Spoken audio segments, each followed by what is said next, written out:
मुलीनं तिची वही पेन्सिल काढली आणि आपल्या बाकावर ठेवली आणि मग चवड्यावर उभं राहून तिनं तिचं दप्तर एका कप्प्यामध्ये ठेवून दिलं. तोतोचानही ते पाहून तसंच केलं. कोनिचिवा कोनिचिवा कोनिचिवा, ही जागा तुझी आहे का? नाही, मी साकोचान. तू? तोतोचान. माझं नाव आहे तोतोचान. तोतोचान. मी इथे बसू? ते कुठे बस. नंतर एक मुलगा आत आला. त्याने बास्केटबॉलचा बॉल टाकावा तसं त्याचं दप्तर कप्प्याकडे फेकलं, पण ते उडून खालीच पडलं. परत त्यांनी नियम धरला आणि परत त्याचं दप्तर टाकलं.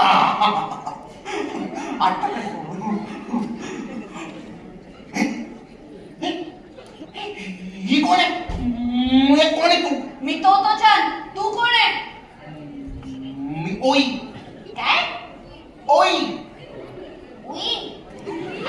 ओई नाही, ओई. ओई. ओई नाव आहे माझं. काय नाव आहे छान. त्यांच्या डब्यात सगळे मिळून फक्त 9 मुलं होती. खूप विचार करून तोतोचाननं साकोचानच्या शेजारी बसायचं ठरवलं. हा तोमोई विद्यालयाचा पहिलीचा वर्ग. हे सगळे आता एकाच डब्यातून प्रवासाला निघणार होते. तोतोचान, मला एक गोष्ट सांग की आता ही जी तुमची शाळा आहे, तोमोई शाळा, तर या शाळेतली अशी सगळ्यात वेगळी गोष्ट कुठली? वेगळी गोष्ट म्हणजे इथले तास. म्हणजे मला सांगा, तुमच्या शाळांमध्ये टाइम टेबल वेळापत्रक असतं का? मुंबईमध्ये वेळापत्रक टाइम टेबल वगैरे काहीच नव्हतं. त्यांच्या बाई वर्गात यायच्या आणि म्हणायच्या, मुलांनो, आज तुम्हाला शिकायच्या गोष्टी मी इथे फळ्यावर लिहून ठेवल्या आणि तुम्हाला सोडवायला काही प्रश्न पण लिहून ठेवले. आता तुम्हाला हव्या त्या विषयाला सुरुवात करा आणि जर का तुम्हाला काही समजलं नाही, काही आठलं तर मला येऊन विचारा. मी इथंच आहे. तुम्ही भाषा, गणित, विज्ञान आणखी काहीही केलं तरी चालेल. सगळा अभ्यास आपापला करायला लागायचा. फक्त अडचण आली तरच शिक्षकांची मदत घ्यायची. मग शिक्षक जवळ यायचे, नीट समजावून सांगायचे. हा खऱ्या अर्थाने अभ्यास होता.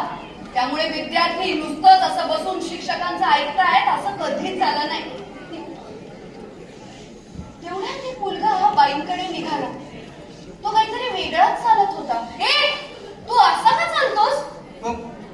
मी असाच चालतो. मला पोलिओ झालाय ना.